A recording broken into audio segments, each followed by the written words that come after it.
একটি গভীর রাত, পূর্ণিমার আলো, এক কলা বাগান, চারপাশে ঝিঝি পোকার শব্দ।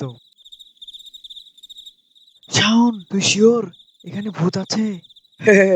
লোকজন বলে হাত কাটা ভূত রাতে ঘোরে, সাহস থাকলে আজকে দেখবি। আর যদি সত্যি দেখা দেয় তাহলে কি হবে রে? ভূত কিছুই করতে পারবে না, চল ওই গাছটার কাছে যাই। দুজন বাগানের ভেতরে ঢোকে। হঠাৎ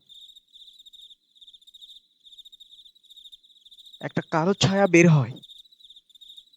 ছায়ার একটা হাত নেই। এখানে কারা এসেছিস? ভূত, ভূত, দৌড়া! আরে থাম, আগে জানতে হবে এ কি চাই। পালাবি না, আমি তোদের কোনো ক্ষতি করব না।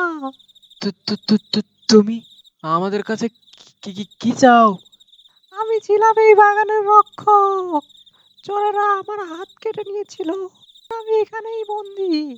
আমাকে মুক্তি করে দে তোরা। কিভাবে মুক্তি পাবে তুমি?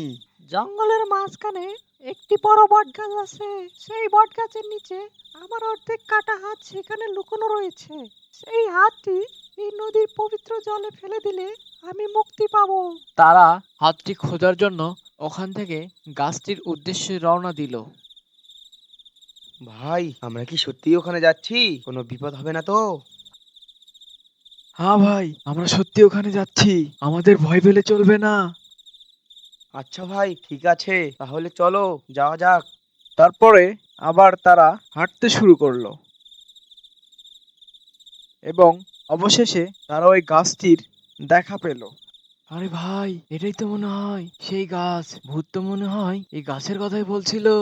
হ্যাঁ ভাই, দেখে তো মনে হচ্ছে এই গাছটি। আরে দেখ, গাছের নিচে একটি দরজা আছে রে, খুলে দেখ তো কিছু আছে নাকি।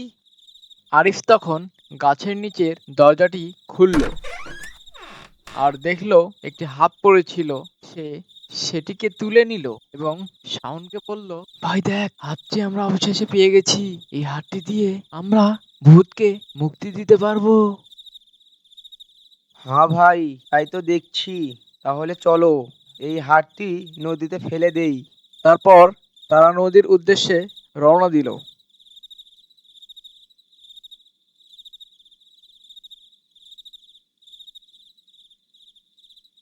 অবশেষে তারা নদীর তীরে এসে পৌঁছালো।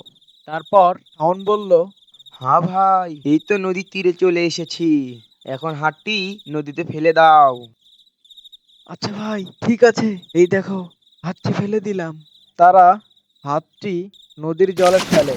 সেই মুহূর্তেই অদ্ভুত আলো জ্বলে ওঠে। ধন্যবাদ, তোমাদের সাহস আমাকে মুক্তি দিল। ভূত ধীরে ধীরে মিশে যায় আলোতে। শাওন আর আরিফ সেখান থেকে চলে আসে।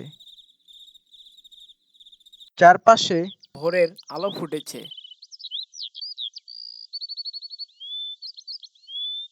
শাওন, আমরা আসলেই ভূত দেখেছি। আর আমরা তাকে সাহায্য করেছি। অবশেষে তারা বাড়ি ফিরে গেল।